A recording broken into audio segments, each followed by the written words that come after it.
Daryl Fairweather is an intentional investor out now. Epsilon Theory YouTube. We're talking Beyoncé. We're talking her grandma Norma. We're talking her new book, Hate the Game. It's out now. You want to get a copy. And we've got all the MIT, University of Chicago, and corporate ladder antics along the way. You want to check this out. Daryl Fairweather right here. Roll those clips, Jack. When I got to MIT and I saw that how economics was taught at a science and engineering university, it clicked for me. This is a really interesting and intuitive framework for me on how to understand human behavior. It's about money, but really it's about the choices that people make. I like to pursue negotiations nowadays. Like I used to be very afraid of them, but now I pursue them because it is a great way to gather information. Even when I don't get the answer I want, I learn a whole lot about the person on the other side of the table and where I fit in this marketplace. How good your outside options are is largely what determines how good your inside options are. I was able to get a good job offer from Amazon in part because I already had a job to rely on. Her claim to fame is that she was the first Black woman architect to be licensed in New York, and that she did again in California, the first Black woman to be inducted into the American Institute of Architects. She led the projects for the embassy in Tokyo, the Terminal 1 of LAX, and the Mall of America. She had a really storied career. I'm biracial, I'm mixed race, so like even how people perceive me like changes a lot depending on what environment I'm in or what time period is. I try not to take it so personally because I think it's happening to everybody, regardless of if you're a woman or a man or whatever race you are. People are looking at you and assessing you based on the way you look. And being aware of that I think is the only way to really fight it. Welcome to The Intentional Investor with Matt Zeigler, where he and his guests explore the intersection of investing and life, portfolio, and purpose. Nothing in this podcast is investment advice. Nothing in this podcast is advising you to buy or sell any security or to do anything with your money.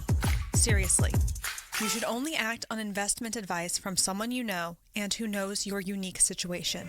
We are not that person. Matt Zeigler is a managing director at Sunpoint Investments, and the opinions expressed on this show do not necessarily reflect the opinions of Sunpoint Investments or of Second Foundation Partners. Securities discussed in the podcast may be holdings of Sunpoint Investments. You are watching The Intentional Investor on Epsilon Theory YouTube. I'm your host, Matt Zeigler. And before I tell you who this guest is, I have to try to explain why she's here, because this is maybe the only person I know who would reference Mr. Janet Yellen, aka Mr. George Akerlof's brilliant work on lemons and price inefficiencies in the used car market, just to help explain why Latavia and Latoya's Destiny Child gambit, where they tried to get Beyonce's dad fired, why that was a terrible idea. And this is also the only person I know who can drop the research behind signaling theory, both in evolutionary psychology and scarcity price setting terms, and again, related back to modern era Beyonce, and without touching a beautiful mind, as in the movie.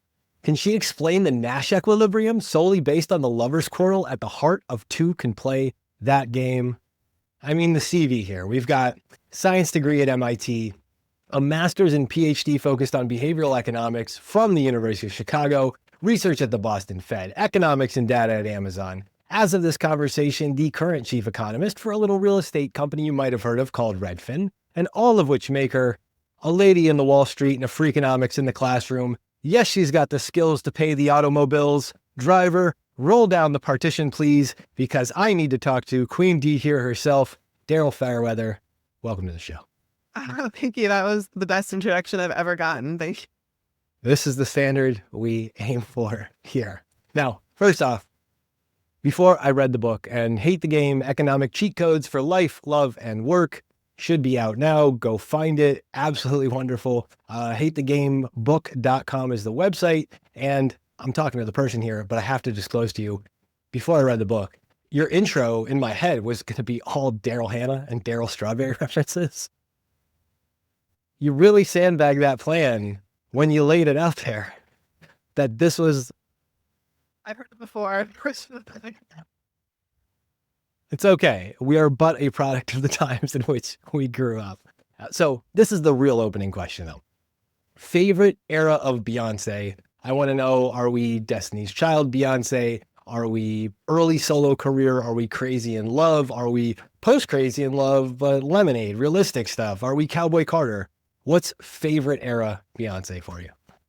My favorite album is Renaissance. Just all that, just beginning to Makes end, sense. Makes a sense. great play. Like as a concept album, I think it's 100. nostalgia for, I think, Dangerously in Love Beyonce, because that's when, I was in high school, and I think that's when a lot of your music taste is first established. Now, what about as far as that goes? Because I know we're gonna like unpack this, and I want to go all the way back in time. Grandma Norma. We're gonna talk about her first. Hey, she's still with us, first and foremost. She's still around. Well, Okay. she was in her late 80s, so she had a full life. All right. Well, rest in peace, Grandma Norma. Was she a Beyonce fan before she passed? I think it never actually came up. I really doubt it. But she really was into jazz. Her this isn't even in the book, but her dad was, in addition to being a doctor, also a music composer, a bebop Really? music composer. He wrote for Louis Jordan and had a song performed by Dinah Washington. So music was definitely a big part of her life growing up and got passed down. You get total bonus points for being the first person to ever mention Louis Jordan on this show. 5 guys named Mo, all the way, all the way, all the way. Did you get to see it? Push good piece. Yeah. Great grandfather wrote. Seriously? Yeah. My day is now made. You have no idea. We've had to talk about it, but We'll just do jump throughs the whole time. Everyone will love that. Okay, so you got to talk a little bit about Grandma Norma. You talk about her in the book. You talk about her, and I mean, it just sounds like she had a wild life. Like, tell us about her, and then tell us about who she was for you growing up. I mean, her claim to fame is that she was the first Black woman architect to be licensed in New York, and that she did again in California, the first Black woman to be inducted into the American Institute of Architects. She led the projects for the embassy in Tokyo, the Terminal 1 of LAX. She was involved in that project, and then the Blue Whale in Los Angeles. But yeah, and the Mall of America. She had a really storied career, and she was definitely a progressive woman. And she, you could in her personal life too. She was married 5 times, so she led a very interesting life and was way ahead of her times. Whose mom is Grandma Norma? Mom or dad? Okay. So like your dad grows up in this setting with this super progressive mom and all this stuff. What do you think? What rubbed off on your dad from, I'm not asking you to psychoanalyze it, but like what rubbed off on your dad from Grandma Norma? I mean, he definitely always expected me to her legacy. Not that I needed to outdo her or anything, but just my gender, my race, that was not an excuse to not achieve. But I think there was also a great recognition amongst my dad that there is more to your life than just your career. She had a ton of hobbies, and he has a ton of hobbies outside of his career. And we talked about the music element too. So being a well-rounded person, I think that also was taught to me. I think it helped with the writing of this book because I'm able to relate economics to so many different passions that I have in life. Is that a lot of what early life is mom like this too? What's your mom like? Well, I mentioned her a bit in the book. She had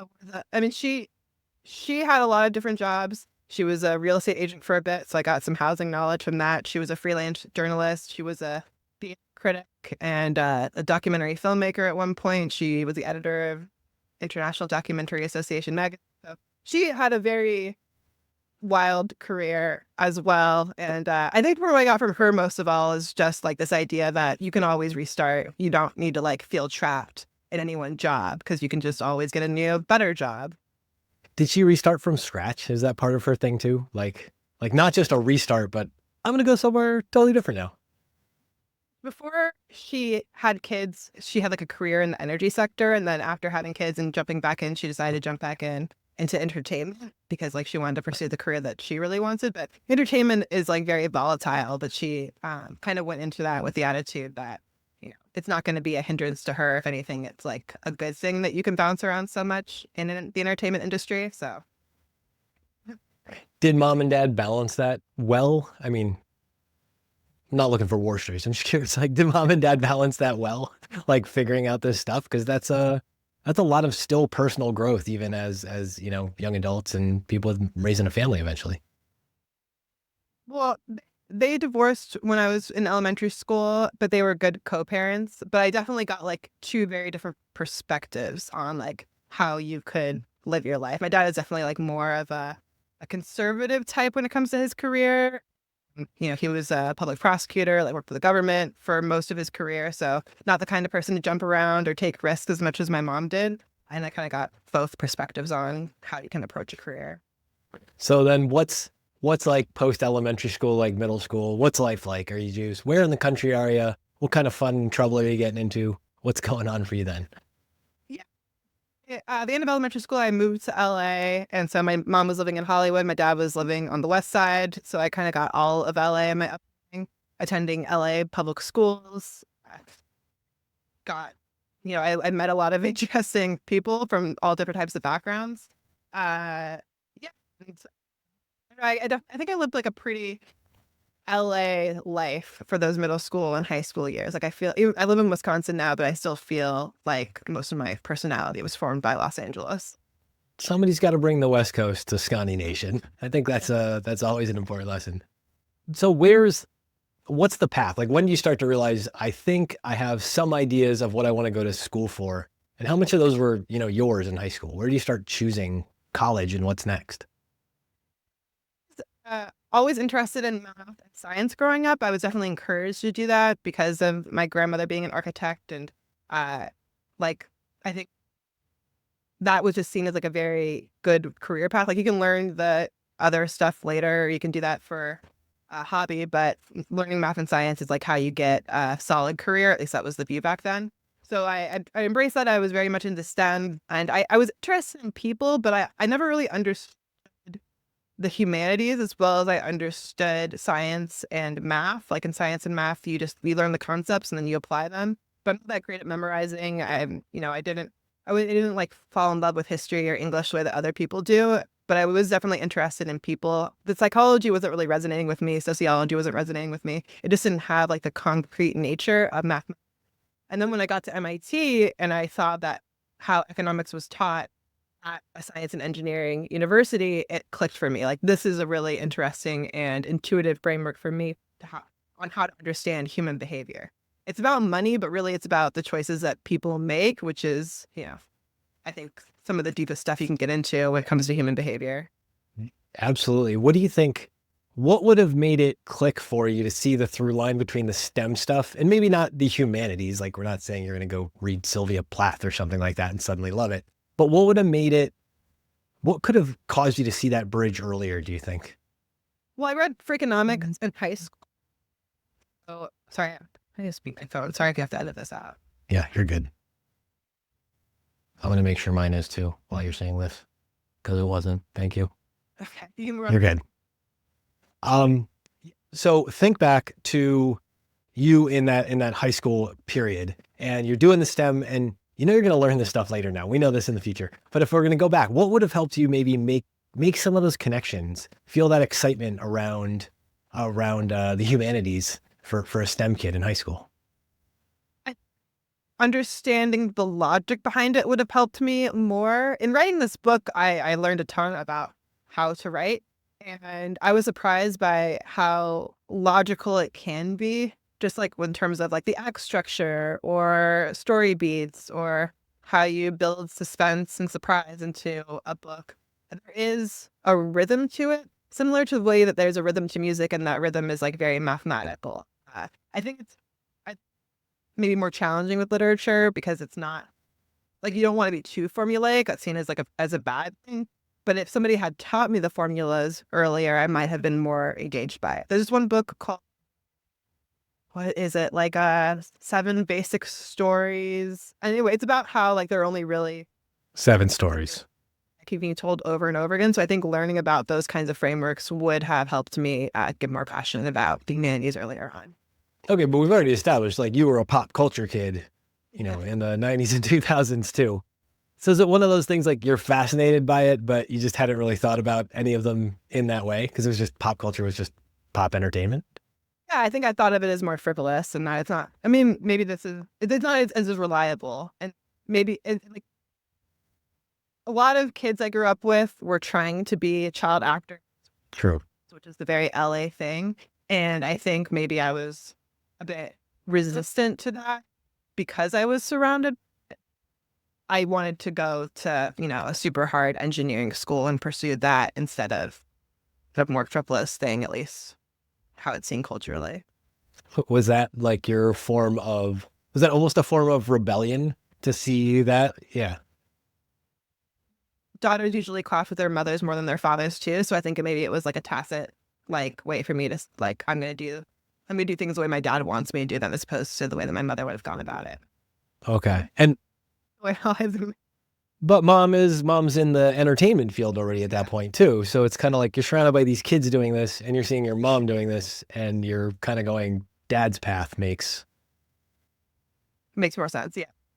Or his mother's path, yeah. Yeah, it's really interesting because of that. Yeah, the waffling back and forth between all those things and the influences. But really cool. You're getting your cycles. You're getting your reps in on this. And just only because I don't want to lose this. Like the story structure, story beat stuff. Did you really not know about that stuff until you started to write this book? No, I didn't know about it until I started to write this book. I like maybe the first month like really intensely like reading all those books about how I structure long form. I had written short form before, so I had written mostly essays. So this is my first venture into long form. Yeah, I never really learned that stuff before.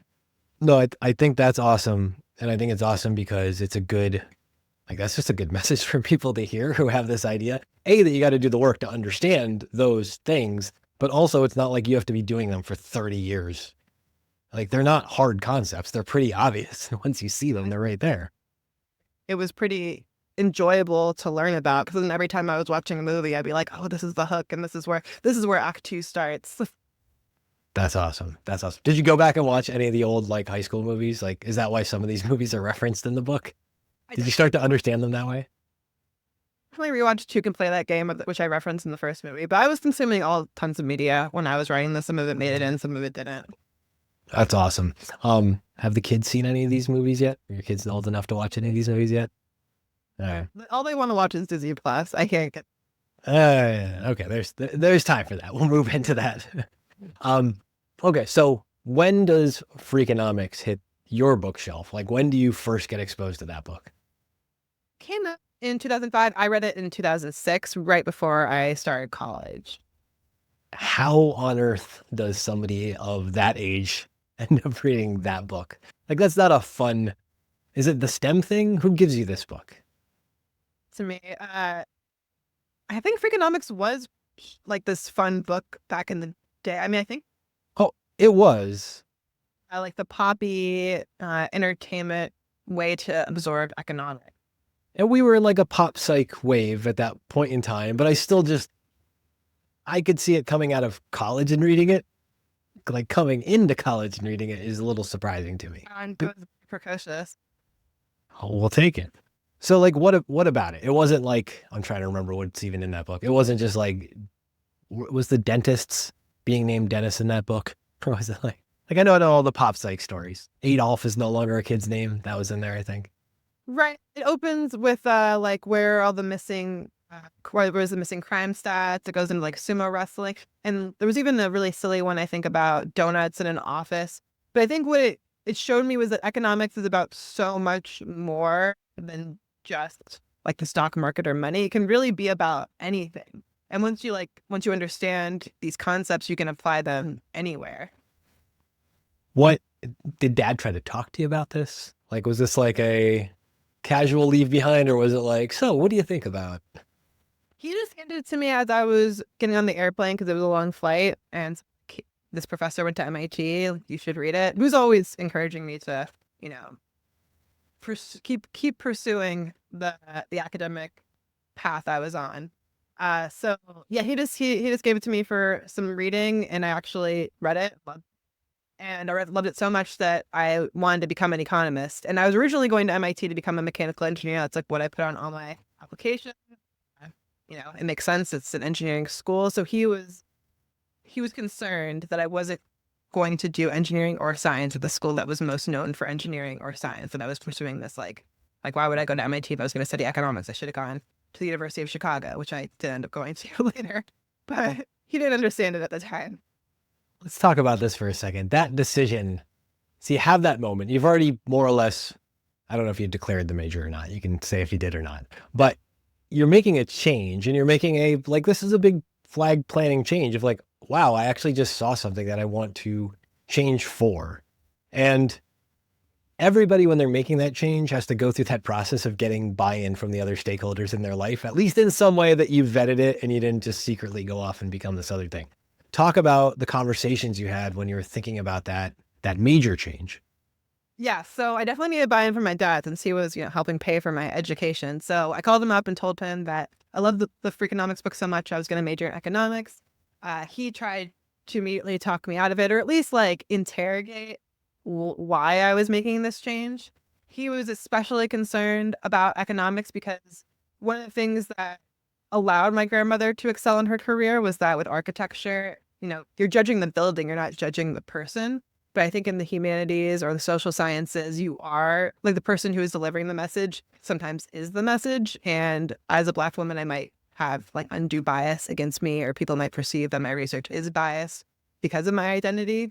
And the work won't be able to speak for itself because it's more subjective than mechanical engineering or architecture or something like that. So he had some grounds there, and he had a career as a prosecutor, so he knew firsthand that people will judge you. The judge will judge you. The jury will judge you, and sometimes for things that are outside of your control that are just based on, your signifiers.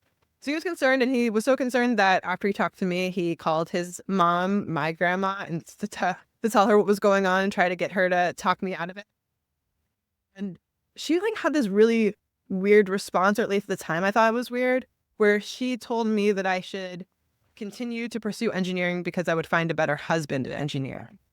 And she said that businessmen were only concerned with status. And I tried to correct her and say well, I'm not majoring in business. It's a separate major. I'm majoring in economics. It's different. But I think what she was concerned about was who would my spouse be? And I think from her experience, engineers are just more logical and less maybe egotistical than people who pursue money as their career. So she was concerned about that. But even after talking to both of them, I'm a very stubborn person. So I was already well, no, you're not telling me absolutely no. So I'm going to take that as a yes.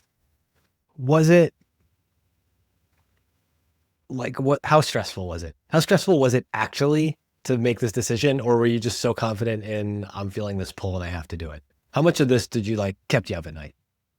No, when I got to college, and I was around the other students and people were identifying based on their majors, I knew that I wasn't. I was hanging around mechanical engineers and I just wasn't like them. They had been working on cars and they had done engineering projects and they were so much more passionate about it than I was. And same with the people that were pursuing biology or a career in medicine. They just had this passion that I didn't have for those things. But then I found I found the thing that I could get passionate about once I started learning about economics. And that's when I got really dug in. Did you start to meet some people in the economics program right away too? Was that part of it? No, economics is a really rare major at MIT. So I didn't really meet, I think there was one other woman who was majoring in economics out of, the 70 people or so that I had been interacting with in those first couple of weeks at school. So even them, it's not like they were accessible. It was just I want to study this thing. And you were you crowbarring it in because you were already there inside of MIT? I'm going to change inside of this prestigious school? Yeah, you can change your majors really easily. It's not like at other schools. Had I gone to Berkeley, which is my second choice, I would have been applying to a school and it would have been really hard to change majors. But at MIT, fortunately, you can just declare and then you can undeclare and declare again. They don't really have any restrictions on that. So you declare, you move in, you start taking the classes, and is it an immediate thing? You're I actually really do love this. This is the ultimate combination of the math and all these other new variables that are so exciting to me. I loved it so much, but it took a lot of effort to get good at it. The first economics course I took, I got a C in it, which was, that's such a typical MIT story. You're the best in your high school, you get there and you're just average. Yeah. Welcome to the game. I had to work hard to get my GPA up and feel like I really was in a place where I could keep pursuing it. But immediately I was just enthralled by it. Talk a little bit more about the social stuff. You meet your husband around this time in here, right? We had met like our first year. I went to the summer program before actually starting MIT. That was for underrepresented minority students. He was another student there, so we met. But we didn't start dating until later on. That's really cool. So like this whole like network is starting to come together too of other important people in your life pretty much from the jump as soon as you leave home, because MIT is not exactly down the street from where you grew up. Oh no, yeah, no, I had to start a whole new friendship circle, but it was great. I loved MIT. I really do miss it. I mean, I miss it. I'm very nostalgic for it. When do you start seeing more of and maybe this is what Freakonomics was so good at in that book, of like actually starting to put out the stories, the narratives that attach themselves to this stuff. Was that apparent to you right away when you start studying the material at MIT? Or did that take time to start to come out, where you start to just see it showing up everywhere in your day-to-day life? I was consuming media related to economics, like Economics Radio, the Marketplace podcast. And I mean, they were definitely doing stories like that were relating economics to people or to current events. So I saw that, but I think what I saw as lacking was that none of those people were really like speaking to me personally. It was like I was listening in on a conversation that was intended for somebody else, and I was getting a lot out of it. But I felt like there were other ways to approach the subject material that had not been done before. It's fascinating. It's also fascinating because I just think I have this regular thought of, before being anywhere near the finance industry and listening to like Kai Ryssdal and like the market show or whatever, and like him reporting the Dow or whatever for the day, and me being like, how do you know this? Like, who is giving you this information? And am I supposed to think this means something? Or what's going on? Those voices, I so feel this. In the book, you spent a lot of time actually like looking back on these places. Like you talk about tell the Guitar Hero story, just as an example. You're taking all this modern knowledge, and now you're reflecting it back on stuff that was happening to you then. And I think this is why I'm so interested where you started to see the connections. Because now in this book, you have some very clear ideas about where stuff shows up. Tell the couch therapist Guitar Hero story if you can. I'll start with when I first started in graduate school at the University of Chicago. You meet your fellow classmates for maybe a week or so before, and then school starts for real, and you have to break off into study groups. And I didn't know this ahead of time, that we were going to break off into study groups, but I guess other people knew. So when it's announced, immediately I'm scrambling. People are already off in their groups of 5. And I noticed that the person that I wanted to be in a study group with had already formed a study group with 4 other white American men. So they had this all white American men study group. And I called this out to them, that like, hey, this is kind of suspicious. There really aren't that many white American men even in the program, because it's a very international program. So it was highly unlikely that would have happened randomly. And I had taken enough statistics even at this point to understand the likelihood of this, where I could do a simple probability equation and calculate how. You didn't have to get out the jar of marbles and show them how it works. The T-chart, the T-stat chart. I haven't found it. Probability, but it did not. It was a statistical anomaly that this would have happened. So having that knowledge, I think, in that situation and in many situations, like makes me like more confident about what's going on.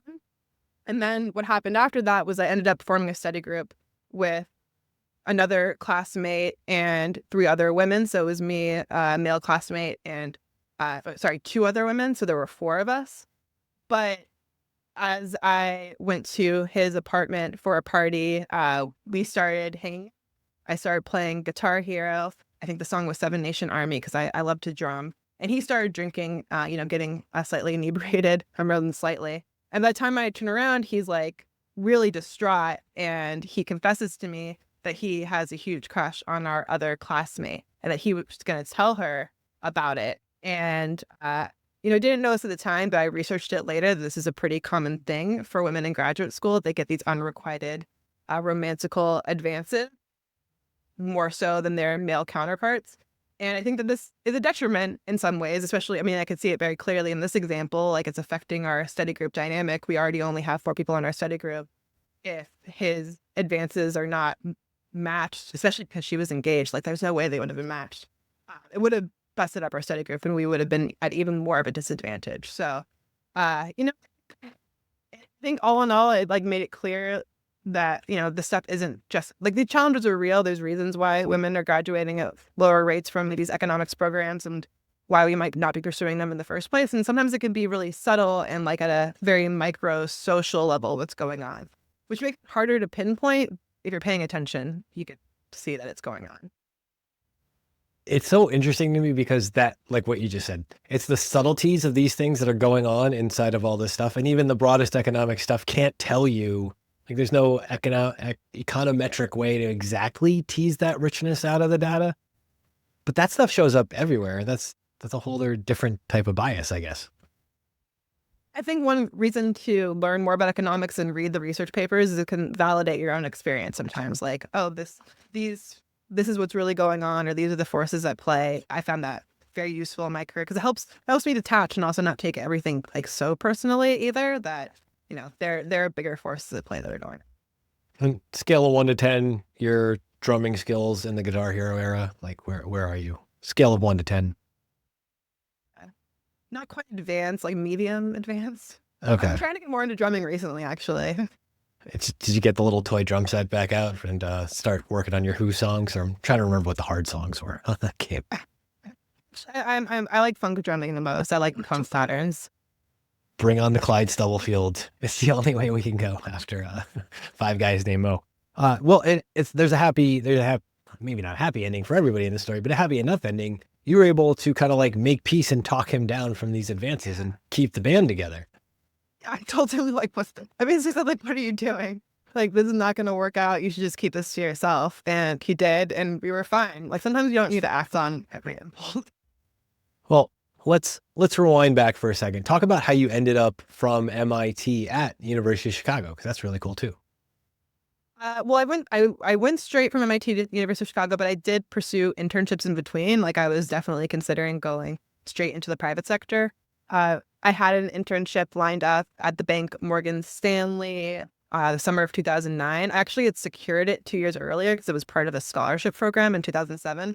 So this was before. So like in between me knowing I'm going to get this internship and the internship actually happening, Lehman Brothers collapses. Like there's a whole financial crisis, and what seemed like a really like high payoff opportunity that everybody wanted at this time, at least where I was, like getting an internship at a bank was a huge deal. It became like less appealing, and we're doing all this work, and you know, there's not even this promise that you're going to get this huge payoff later. And it was a ton of work. Like I was in the office from 8 a.m. to 8 p.m. and I wasn't even like at the top of my cohort. I was definitely more towards the bottom in terms of how much I was giving of myself to this job. And at the end, I just realized like this isn't appealing enough for me. I don't value this finance lifestyle. It's really hard for me to like be in the office for that long and do this work that I didn't really find all that analytical or mentally stimulating. So that's when I decided to apply to grad school, and I still had all of fall to get that all in order. So got my recommendation letters together, took the GRE and applied and got it. What did especially Dad and Grandma Norma, what they think about I'm going for more school? Was everybody just gung-ho on this? My grandma Norma was definitely in favor of more education. My dad was a little bit like neutral about it. He just didn't want to pay for it, and he didn't have to because I had gotten a fellowship. I mean, maybe he wouldn't have if I asked, but I think he was definitely like trying to encourage me to be a more independent person at this point. Couldn't be able to pay my own bills, but the way if you get a PhD in economics, especially as an American, usually it comes with a stipend and tuition included. So overall supportive, at least of the financial independence side of it. Are they like, do they get it? Do they get why economics at this point at the beginning of University of Chicago? Like, are they like, yeah, we get it. This is you and we see a future for you in this? Or are they still kind of like, what exactly are you doing here? Was Norma still worried about your, future mate opportunities and things like this? She wasn't so concerned. I think she was like just proud of me for graduating from MIT, and she knew I was okay based on that. My dad was maybe a little bit not concerned, but like surprised, because economics especially, I mean, it's perceived as being this very conservative thing. Like, what, am I going to go work for a bank? Am I going to go work in administration? I think he didn't see it as being in my character, and maybe he was right about that. So that's just, I think, a stereotype. Like, I think that might be one of the things that keeps people out of economics, is it is seen as like this there is a stereotype of what an economist acts like or looks like or how they behave. Was any of that at all fueled by you being, when you did the internship stuff and were like, yeah, maybe not this? And I actually love that you share the story of you realizing maybe not this, because I think few people understand, like, there's the whole, I don't know, kind of like Michael Lewis love story side of the people who want to go into that. But that is a tiny, tiny percentage of people who actually are like, oh, this is my calling. Most people are like, these people are nuts. I just didn't get it. I didn't get what the big allure was. I thought I wanted to live in New York City, but even that, I was like, I don't know if I'm really cut out for this. So yeah, and there are definitely economists who work for those big banks, and I knew that I wasn't going to be that kind of an economist.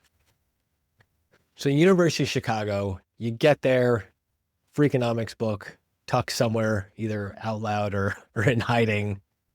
Talk about arriving there, and what's the beginning of being at a school like that, in a PhD program, like for somebody like you? Well, the first year is very intense.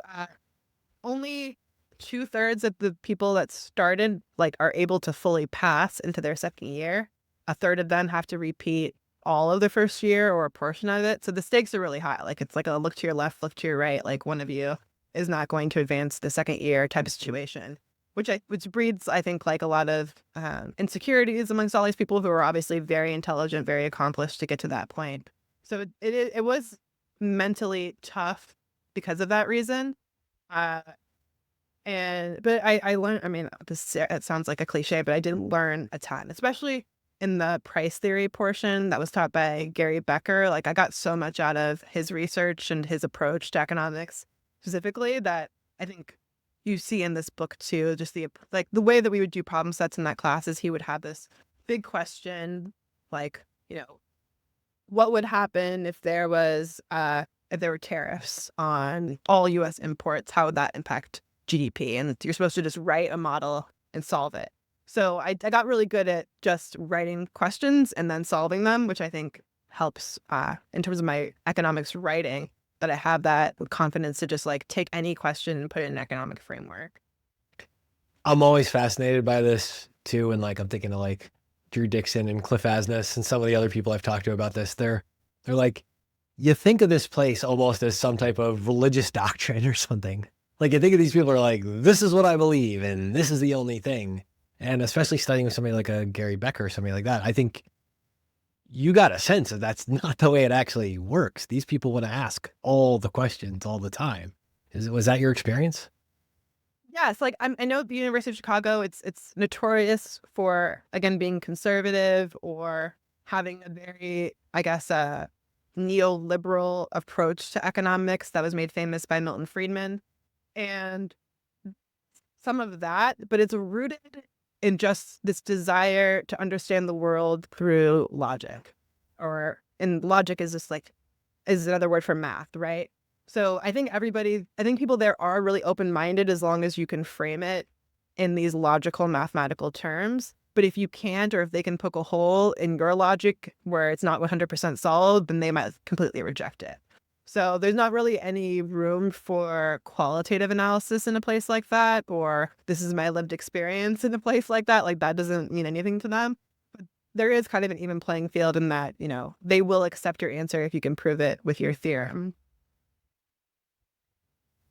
Talk about some of the thesis advisors or the other people who help shepherd you through this program, because this is also the fascinating part about this, is just the diverse theories and thoughts that you have. And all of them going, can you ask a question on our level? Talk about some of the people you ran into there.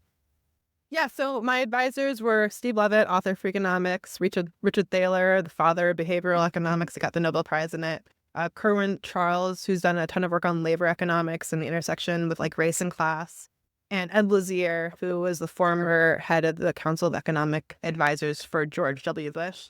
He was at Stanford, but he was a visiting professor at University of Chicago at that time. So a lot of different perspectives, but I think the through line in all of it was that they all felt very comfortable answering these kind of like sociological, cultural questions through a lens of economics. Like I call myself a behavioral economist because that is what I got my certification qualification in when I was in my second year. But I think what I do is broader than that, and it's why I'm like a housing economist now, is that it's really more about, looking people's behavior. You can put a lens of psychology on or economics on it, but just trying to understand why people are making the decisions that they're making and putting it into like a more cultural context. Talk a little bit about Steven Levitt. Like you run up to him, you ultimate fangirl. Yeah, obviously you don't do this, but like, how do you meet him the first time? And how do you start, learning from this guy who's already kind of been teaching you for, at least 4 or 5, if not a decade at this point? I have a super clear memory of the first time I met him. It was at the preview weekend when you get to like go and visit university and decide if you want to go there.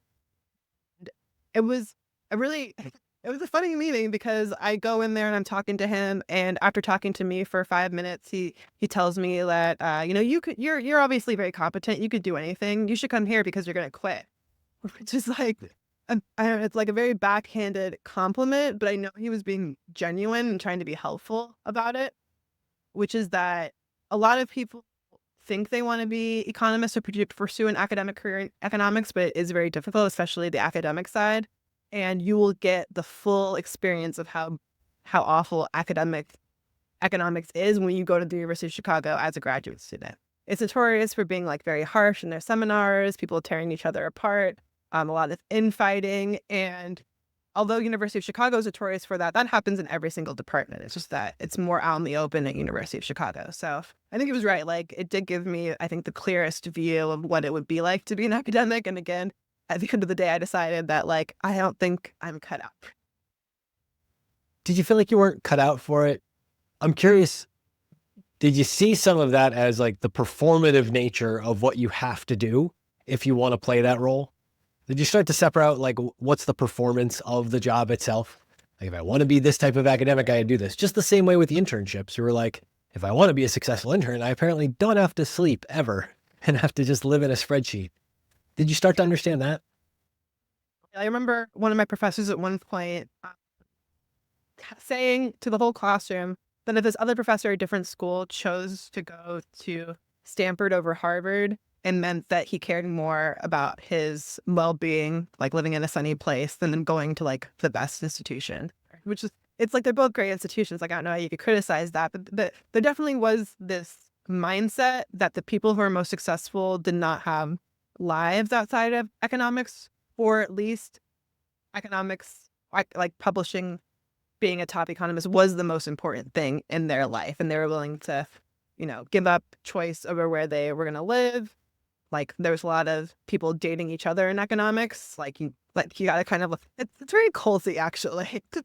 You have to adopt this mindset and like, and this set of social rules to really succeed there. And, I don't know. It just didn't seem worth it at a certain point. Or also I didn't think that I could successfully abide by these rules consistently enough just because I'm like not good at doing that. It's weird. You have to like learn not to fight yourself in these settings and just say, oh, this is actually going to make me miserable. Talk about just graduating. What's it like at the end of the program? What's the defending the thesis onto getting out? What's life like then? Ceremonious. Like once I told people that I wasn't going to go into academia, it was like, oh, well, all right. Really? Like dismissive? They were like, you're leaving the cult now, so we don't care? That might have been harsh. Walk me back. Go ahead. Yeah, I mean, no, I think that is an accurate reading, but I don't want to like subscribe. I don't want to put ill will on them. It's just like, we can't help you anymore. Like, yeah, we know how to help you here in the cult. We don't know how to help you with those weirdos over there. Like, our cult's safe. Yeah. Yeah. So I left. I didn't even walk the stage. I graduated in the winter, and I was like off to San Diego by then, by a beach, waiting for my job to start in January. So We'll talk about that. What's the job that you found, and what were you gladly waiting in San Diego for, which I can tell you, and probably the same, I think, in Wisconsin and here in northeastern Pennsylvania. San Diego sounds really, really good when we're recording this. I think that was the thing that I think really was a motivator for me to leave. Was like, I'm done with this weather.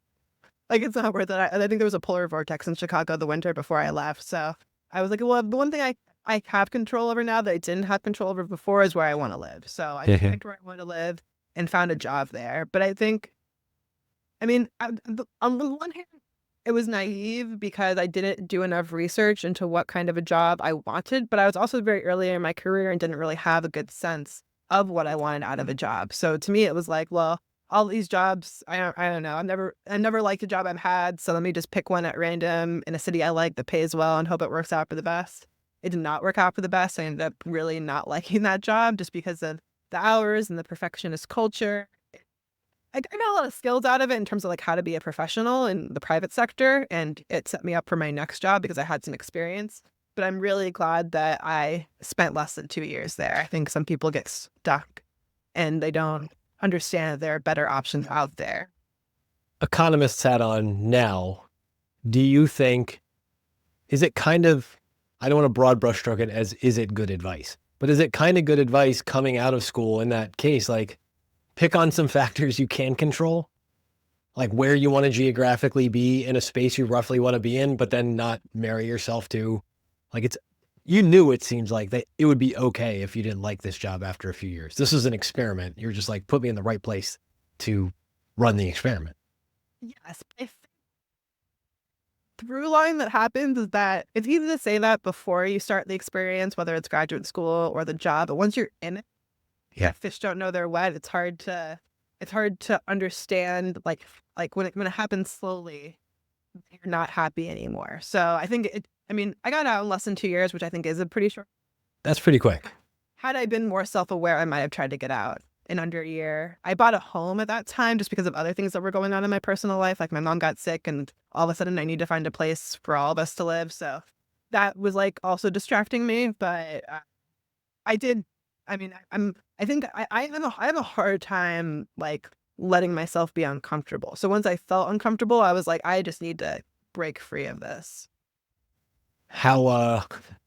How'd that resolve itself? Like, what was the end of that job and the next thing? How clean was that break in that bridge to the next thing versus how much of that was the proverbial freak out that we all go through periodically in life? Well, I think so. I asked, my last ditch effort to try to like this job was I tried to ask for a raise, which was like a very, on one hand, it was like a stupid thing to do, but I'm glad I did it because it kind of like made it less scary to advocate for myself. So I asked for a raise because I had all this extra responsibility. They kept giving me more and more responsibility while simultaneously implying that I wasn't any good at my job, which felt like I was getting all these mixed signals. So finally I was like, okay, I'm doing all this extra stuff, like pay me more so I can at least feel good about all the stuff that I'm doing. I was flatly told no. This is where the Latavia Latoya example comes in because I felt like them giving this ultimatum and then just being like told no. So I very quickly looked for a new job. I wasn't fired at that point. I was just told no. So I was like, okay, I have like a couple of weeks here to kind of like figure out what my next move is. But I knew at that point, like I had to get out. So I called up an old friend who had worked many more jobs than I had. And he gave me his perspective on like his different employers. He was currently working for a big tech company in Seattle. That sounded great. So I applied for that one. And I just like put my full effort into trying to win an offer from them.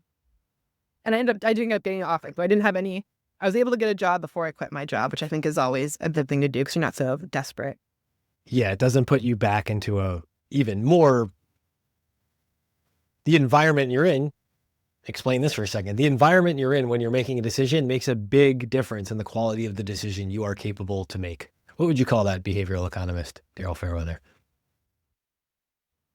I think it's about reference, or let me try to frame. Yeah, I'm putting you on the spot for this. This is fair. Think through this.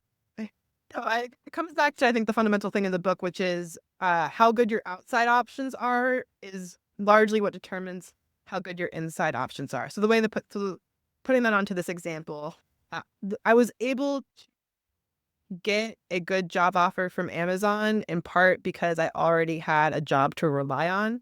So I wasn't going to accept anything less in terms of compensation than something close to what I was currently earning. Had I quit already and, I was running through my savings, I might have been more desperate and accepted a lower offer, or maybe not like presented myself as confidently during the interview process. If I was secretly more desperate, or not even secretly, I feel like desperation, people to kind of pick up on that. So I think the better your job is, the better you feel about your job. Like when you're like, my job is great, I have everything I want, I got this big raise, everything's going great. That's when you should start looking into your other options. That's when you should just go try it out and see what else is out there, because just not accept anything less than what you have, which is so great. How many things in life are just about that? Like, the time you need to do the thing isn't the time when you least need the thing. Like, the most sunny day is the day you should fix the hole in the roof. Like, these are over and over again. You get to Amazon and you have all sorts of experiences working for the tech giant. But the one that I think is the most telling is you tell the story about their maternity leave program. And you tell the story about just kind of like what you go through and trying to understand and navigate HR policy, kind of with your behavioral economics hat on. Can you share that story?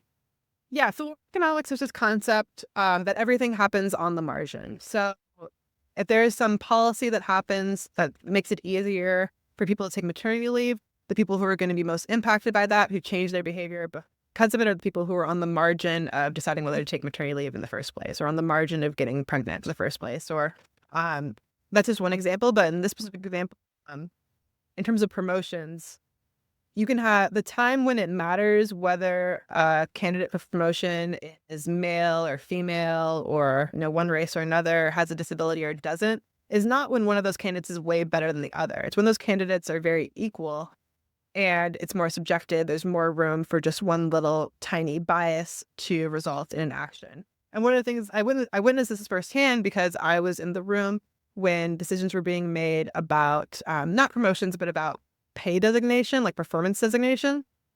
And there were two people that the manager said out loud were equally qualified. He wanted both of them to get the highest performance designation.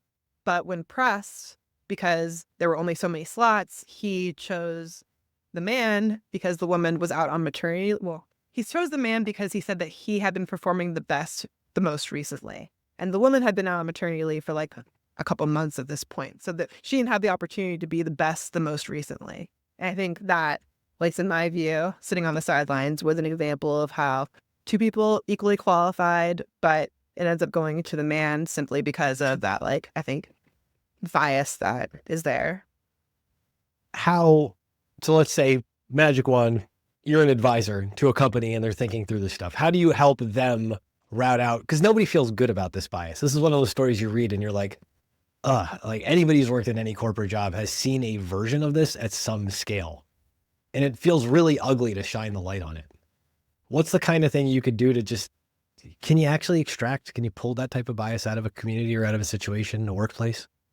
I don't think you can, because you can't be in the room 100% of the times. But to the credit of this company, they did have a policy where HR would evaluate like whether they statistically saw bias.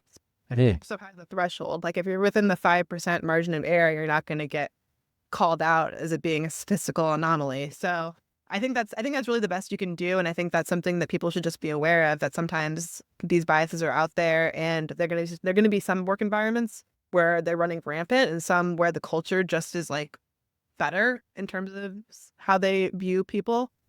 So being aware of what kind of environment you're in and how much bias you might be susceptible to can be really helpful. And also just kind of being a little bit ruthless and understanding, like, if things aren't going your way, then maybe it's time to look for something better. Like, you're not tied to any one company. I think that has always helped to me just feel more empowered. It's interesting too, because then it feels like just knowing some of the stuff, your confidence is clearly growing in some of the things you know. And you were able to kind of recognize this is what's going on in this situation. So if you're going to go off in pursuit of the advancement that you were looking for, you had to kind of like play the system against the system a little bit. Yeah, that's always what I'm trying to do. I think that's the kind of the message of the book, is that games can be unfair, but if you know the ways in which they're unfair, then you can still win. Like, you can still kind of see things steps ahead and navigate them. So yeah, I think it can sometimes, the example I use in the book is whether you're moving first in chess or moving second. Like again, in equally matched games, that matters a lot, but you have to be good enough that it doesn't matter. Are you a chess player? Just curious. I wanted to My ask dad. this too. I learned a lot of my chess metaphors from him, but I'm not like, he's the one who really plays. He's the one who really plays. Did when he taught you to play, was it a merciless, like you just lose every time and I expect you to enjoy this until you enjoy it? Or was it like, what was the chess learning experience for you? I remember winning. I think that might have been my to pursue it. This is one of those questions. It feels like everybody I ever met who was good at chess. I didn't learn chess as a kid. I think I might have kind of learned it once, but then my parents weren't into it. And so then I learned it later. And then that was the common thread. The people who were good were all like, oh, I didn't win until I was 15 years old. And like, I think a single tear crossed my dad's eye, his cheek, and was like proud and also upset at the same time. You're able to figure out like how to play this, and that it gets you the maternity leave you actually wanted. Like this was the right decision for you and your family and your husband and everything. Like you're happy with the outcome. Like, did you step back at the time and you were like, yes, nailed it, take that system? How did that feel in the moment?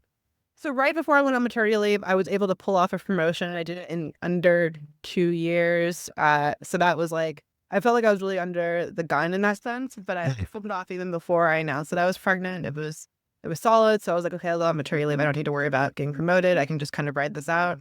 But I felt a little bit hollow because there were so many things that needed to go and come into place for that promotion to happen. And they all kind of fell apart right after it happened. Like my manager left, my director left, like our team was reorged, and I think it was a little bit disheartening because it didn't feel like I could do it again. I was really happy at this company and in terms of like the work that I was doing, but I felt like things were changing in a way that I couldn't control. But while I was out on maternity leave, I got a call from my current employer, Redfin, to apply, and how that one woman was treated when she was out on maternity leave made me not second guess taking that call and going and pursuing that, because it would be a fresh start and they wouldn't care if I just took maternity leave. They're not the ones who are offering it. So I felt like it was a good move to make at that time. And I also I had this extra job experience on my resume, even though I wasn't really working during that time. Oh, you had the extra title or whatever. I'm like, well, now that's awesome. Where's the call come from? Like, how does Redfin know about you to reach out and say, hey, we'd really love for you to apply for this job? So they just found me on LinkedIn. And I think it's like, people ask me this, like other economists ask me this because they're like, how did you get this job? Like this job, people didn't know about it back then. It wasn't a thing to be. And I mean, chief economists were new at that point. A couple of big companies had them, but not so much the smaller companies. They really wanted somebody who had an economics PhD, preferably from a top university, preferably lived in Seattle, preferably had worked in tech. And there just really weren't that many economists at this point with all those qualifications, because being a tech economist was still new. It was just, I feel like I left academia at the right time, because now there are many more people who I think would be qualified to do this job than at the time when they were looking for me. Like they really had to find somebody who meet all those criteria, and that's why they were digging on LinkedIn and why they contacted me. Was each one of these steps, and I'm not asking you for sake of like your compensation, but was each one of these steps, was it like a step up in quality of life too for you and your family? Like, was it all no-brainers when you and your husband sit down and talk about this stuff? Or was this like some actual hardness? Again, the stakeholder buy-in. The shift Amazon to Redfin at first was one where I was expected to be in the office more, because sorry, I shouldn't even say that. Maybe you can edit that out. I'm not supposed to say Amazon. Could you ask the question again? This is from my book editor, my book publisher. Yeah, and we might have said it before, so I'll see if I'm just not supposed to say it. Yeah. Okay. When you're leaving big giant tech company there, and I mean, life is hopefully getting better, but these are changes. These are big trying changes, and you just have a kid, and getting the buy-in from all the stakeholders, your spouse, to make that decision to now jump to another company, to go to Redfin, which a little bit less known than Amazon. How's that conversation go inside your house with your husband?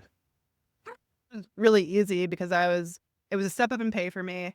The hours were a little bit harder just because I had to be in the office more days at Redfin than in my previous job, but it wasn't that big of a difference. And I was really excited about the change in work and the change in environment, and that I was going to get to learn these new skills that I was really excited about. I would be an economist for the public instead of just an economist internally, which was really exciting to me. So that was easy. I felt a little bit more nervous asking him if we can move from San Diego to Seattle. But he's always been super supportive of my career. We've always established from the beginning that my career was going to be the priority, that I would be the primary breadwinner, because he did want to be a stay-at-home dad one day, and he is one now, although he does work part-time in the community now.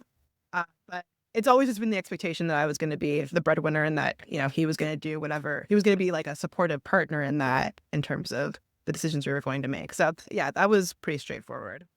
Did it matter to both of you that one of you was involved in just the raising of your kids? Was that a conscious choice from early on that you guys valued that? Yes, we did value that. I mean, my mom was at home when I was young, and she didn't restart a career until I was older. I think it just was what worked best for us. I think that's what you just got to pursue at a certain point. So definitely no shade to people who choose something else, but No, none whatsoever. it was something that we both valued, and it's made my career a lot easier. I think that women underrate how much of an advantage their male counterparts are when they have a stay-at-home spouse. And also, it's not just the child rearing that I delegate to him. He does a lot of the community, I don't know, interactions for us. He's the one out there, getting to know people, or, doing things around the house. It's a lot that gets delegated to him that I just don't have to worry about. Children these days need a chief of staff. This is an important function. So you get to Redfin, the skies part, everything is wonderful. You're there, and what year do you start? What year is your first year in Redfin? 2018. Pandemic. Full stop. What happens to your job? What happens to just the type of work that you're sharing with the public? What is that experience like, being the chief economist for a real estate and housing? That's your area of coverage and expertise, with the behavioral psychology background. And oops, we shut the world off. What happens in your personal life, and what happens in the corporate life? Yeah, so my personal life, I was pregnant this time. I was pregnant with my daughter, and due in April, get sent home in March. So that was just a wild time to be alive. March, when the pandemic started in January, February, or whatever. Yeah, March 2020 was when we were sent home. I think it was the first week in March where they said, you can't come back to the office, get your stuff and leave. And then I gave birth early April. And yeah, so I was one of these pandemic days. And then I went on maternity leave immediately. So I wasn't really working for those first 3 months. But then when I got back, there was still so much happening in the housing market. There was a point where the housing market completely shut down during the early weeks. But then it came back even faster because the Federal Reserve cut interest rate to 0, mortgage rates fell to 3%. Then the housing market it just took off. So it was a very active time to be studying the housing market. It was uncharted territory. We didn't know, our forecasts, we couldn't depend on any of our forecasts, basically. It was very much on the ground, what's the stat today? What are agents saying today to help us understand what was happening in the housing market more broadly? Remote work wasn't just changing my life, it was changing the way people were buying homes. People were leaving for other states because they could work remotely, and then that ended up happening to me too. So I was living the housing market. I was studying the housing market, and yeah, all with very young children experiencing the fear of the pandemic itself. What's it like when you're in an organization like that? And I'm really interested in just kind of all the crazy stuff that happened with housing in the pandemic. When you actually have to say, we don't have data sets for this. What's that like? You're the chief economist in this organization. People are looking at you and you're like, yeah, all that stuff, just if we could ignore that for now, we got to do something else. What's that lived experience like? Was that exciting for you? Was it terrifying? So one thing we did, just from a practical standpoint, we used to report out on housing data on a monthly basis, and then we switched to a weekly basis, which we still do now. So just trying to get the most real-time data as possible was all they could really do because, yeah, anything that happened earlier that year was out the window. There's no way to forecast during a pandemic. Like and then also the housing market just came back so quickly in a way that nobody was really anticipating because of low mortgage rates and remote work, that there was this recession at the same time the housing market was taking off. It was very unusual. We did a lot of surveys. We had data on where people were moving to and from because we can track people's IP addresses on Redfin and like get a rough estimate of if somebody is living in Los Angeles but looking for a house in Las Vegas. We kind of see when that starts to go up, and it did start to go up. So you're just looking for as many real-time data sources as possible and trying to put it in a coherent economic story, which I think goes back to that price theory, Gary Becker approach of just taking questions and writing down the logic for how it'll play out. I think that's actually one of the most fascinating parts of this, because understanding how to run a business inside of, like, when you're in crisis mode, that in the war room period for something so close to the economic activity in the housing market that we saw in that period, and then in the recovery, and just how turbocharged and bizarre and weird it was, like understanding how to run that's an experience I doubt you've had. Have you had any other experience like that in your professional career so far? Well, I feel like it never slowed down. Well, it slowed down maybe a little bit since the pandemic, but we're still in this uncharted territory with interest rates being high, with people being locked into record low mortgage rates, and that's suppressing demand in ways that like have never been seen before. Interest rates went up the fastest they ever have in 2023. So that was just another like record. It seemed like we would report on records that were being broken. Every record just kept breaking over and over again. And it's hard to steer the ship when you're in the fog of war, I guess, because it definitely felt foggy. And I think like there probably were decisions we would have made differently, knowing what we know now, but it was extremely volatile. Like even the stock price like shot up and then came back down, and it was just. I think it was a really challenging time for any company, but I'll give credit to Redfin that we're still here. So, Hey, exactly. An accomplishment into and unto itself. What about the decision to move your family? Because I think this is actually really kind of a cool thing. How did you end up making that decision? Or Redfin was just like remote's cool, and you were like, well, what happened? we sent home. We were working remotely for maybe 5 months. And other people at the company were like, hey, is it okay if I go, stay at my sister's in this other part of the country? Or I have a second home, or I'm going to get an Airbnb. And so they needed to come out with some kind of a policy to address all of this. And basically the policy they came up with was, at some point we do expect to return back to the office, but if you want to work remotely from now on, we'll probably say yes as long as your manager says yes. So I had that in the back of my head. I started thinking like, well, is Seattle really the place I want to be? I kind of just moved here to work for this big tech company, and I don't really have any connections other than that. I mean, Seattle is great in some ways, but also in the 4 years that I've been living there, it was getting noticeably worse. And I know that there was also this big story going on of people fleeing cities because, not just because of COVID, but because of also The crazy. There was some crazy stuff that was going on. We remember Seattle on the news. Yeah. it's just a lot going on. I lived in West Seattle, and the bridge between West Seattle and Seattle was closed down because all of a sudden they discovered that it wasn't architecturally sound. I'm pretty sure it was not sound before the pandemic, but they just were like, oh, this is a good time to shut down this bridge finally. Yeah. I felt very isolated there, and it just didn't feel like as good as it was when I first moved there.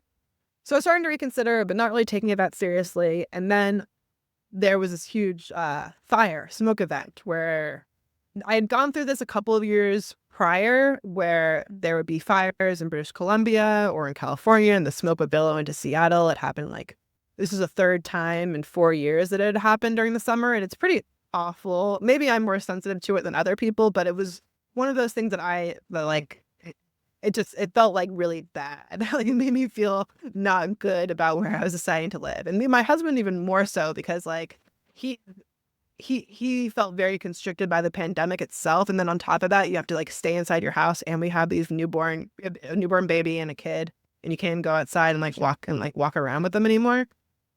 So we decided to get our car. We drove to Wisconsin because that's where his family is from, just to get away for a while because we could. And then he never came back.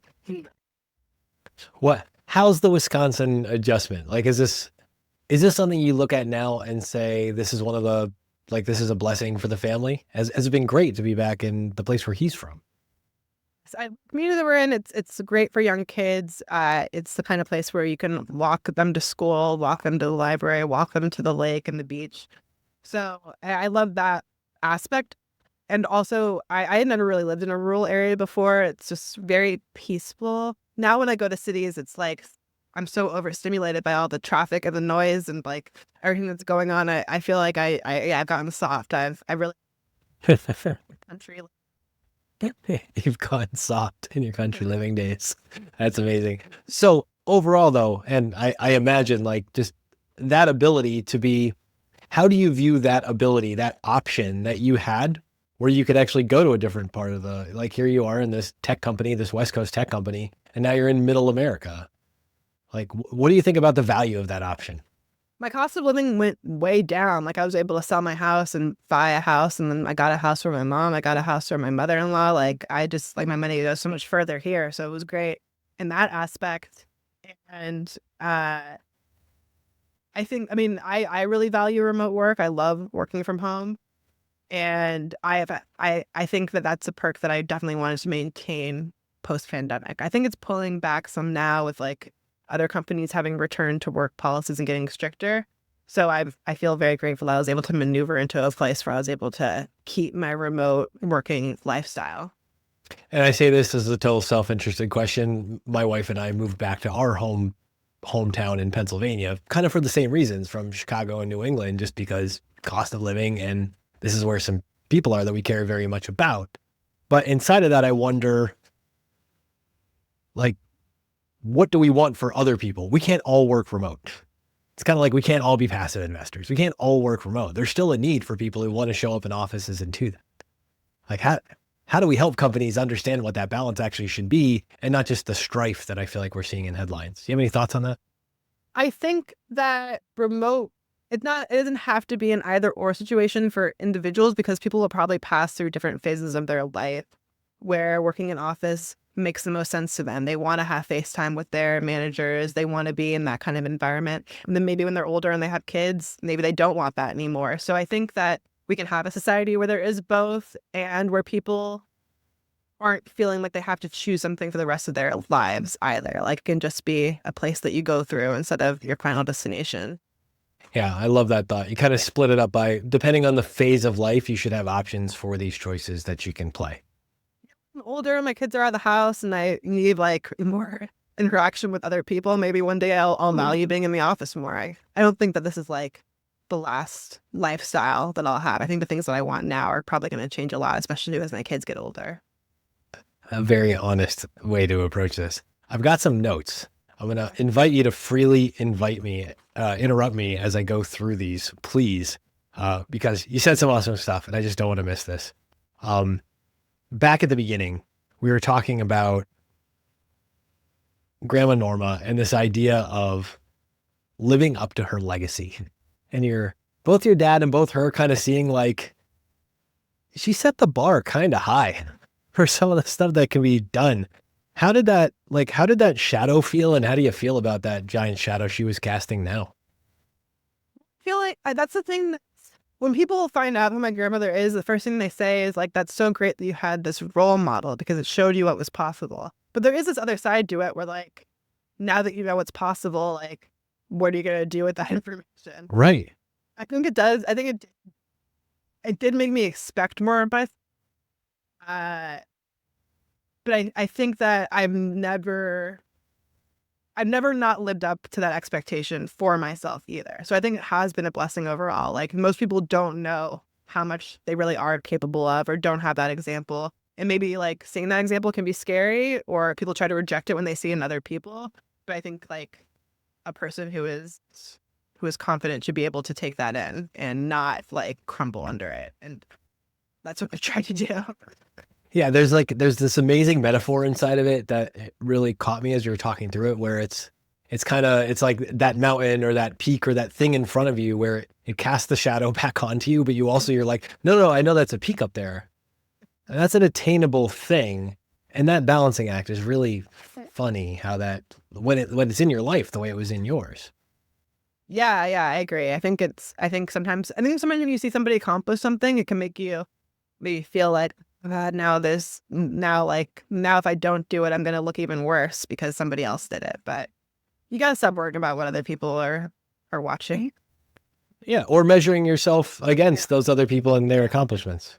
Listen, I'm basically have very close in age and birthday to Beyoncé. And my entire life, though, it's not fair. Like, since I was in high school, I'm like, Destiny's Child, she's my age. What am I doing with my life? I've been literally saying that for 25 years. It's not good. We talked about Grandma and the Architect, and I want your perspective on this. You said, and I think this was her point, judge the building, not the person, versus an Economist where you could judge the person and the work. I mean, Grandma or Dad or both said this. This idea of who we are and our identity and the work we do, and trying to parse that apart. Do you think that's gotten better since they were saying that to you in society, or has that gotten worse in society? Is it the same? I think that identity still very much matters, but the way people maybe perceive identity has changed. Like I'm biracial, I'm mixed race. So like even how people perceive me like changes a lot depending on what environment I'm in or what time period is. But I think people's desire to look at you and assess you and then come up with like a model of who you are is innate. And it's just part of being a person and interacting with other people. So yeah, I try not to take it so personally because I think it's happening to everybody, regardless of if you're a woman or a man or whatever race you are. People are looking at you and assessing you based on the way you look. And being aware of that I think is the only way to really fight it, because then you can at least maneuver those situations. Do you feel like you're extra aware in settings with people, social or professional, where you're aware of that and you try to self-correct it in yourself at all? No, I think I'm definitely hyper aware of how I'm being perceived. I don't think I try to self-correct it as much as I just try to like take notes. Do you self-correct it with others though? Like somebody across the table from you? Like here I am, like white male of a certain age in the finance industry. Do you correct for stuff like that where you're like, I don't want to see you as the automatic boxes that we have weirdly in our brains? I want to say no, because usually, I think I'm more like, Yeah. you think of me, okay, I'm gonna just take a note, and then know how you're gonna interact with me the next time. Because Yeah. I don't think people are gonna change based on me calling it out in them. They might just get more defensive. So I'd rather them not get defensive, and then I can navigate it a bit better. Yeah, that's just. It's a weird thing, and it's one, like, I've been thinking this my whole life, that like it has to just get better with the time. Like the more we just keep mixing people up with each other and whatever else, the more we hear stories like yours and the experiences along the way, the more you just go, people are people. Like, can we just... For a level, like I said, people are always going to try to identify you, but maybe like the category they put you in will change over time depending on their experiences or where society's at. When you were talking about the MIT study group story, which thank you for sharing, especially the 7 Nation Army drumming lesson of the... It was in Chicago, but... Oh, you're Chicago. Thank you. The nuance of the data and what it takes. I think this is so interesting. What it takes to advance your life also kind of helps, like what's in your best interest can actually be in the best interest of everybody around you. It's not this mutually exclusive thing. Like you should want to succeed and aspire to and push through and call people out on like, hey, that's a bad idea. And I'm not trying to hurt you for it. That we can all be better if we can get through this. I think there's a real richness of lessons and like the nuance of the stuff that the models aren't going to pick up, but only learned life can show you. Yeah. And I'm still considered this study partner a friend. Like it didn't really, like, I feel like our relationship got better because I was able to be straight up with him and help him avoid like was probably going to be a very bad decision for not only him, but for all of us. So yeah, I feel like that like built, if anything, it built more trust between us. It's a fantastic thing. Like you need that resistance, you need that stress to move the plot forward. Back to the story right up at the beginning, right?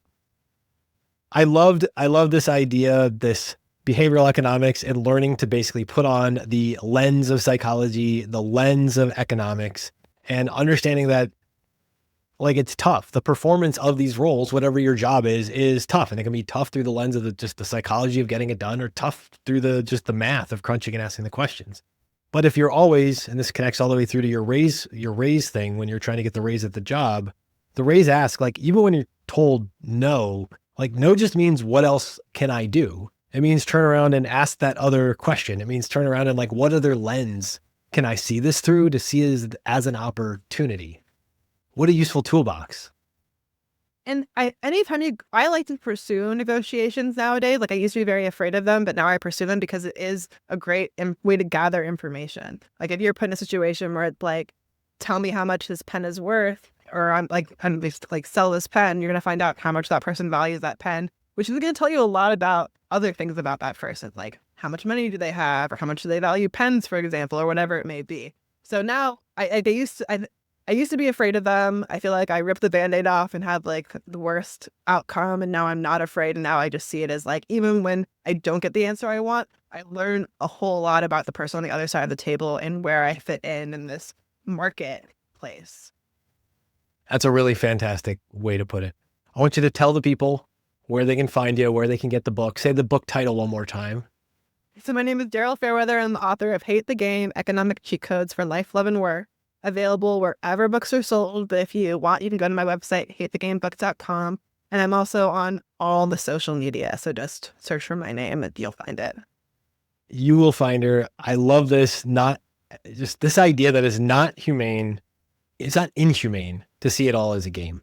I think is one of the biggest things, that it is not inhumane to see it all as a game. It's actually good for all of us. And this willingness to just ask questions, your willingness from the schooling to look for those answers, to try to figure out how to solve them, and then go out and negotiate with it. Go out into that marketplace, ask more questions, negotiate the info out. Those negotiations are actually what makes the whole game better for all of us playing it. That's a really, really wonderful thing. Daryl Fairweather, you're truly an intentional investor. Thanks so much for joining me today. Thanks for tuning in. Be sure to like, share, and subscribe wherever you're watching The Intentional Investor so more people can find our show. You can follow Matt directly at cultishcreative.com or at cultishcreative on Twitter. For more great content at the intersection of investing and life, check out epsilontheory.com or at epsilontheory on Twitter.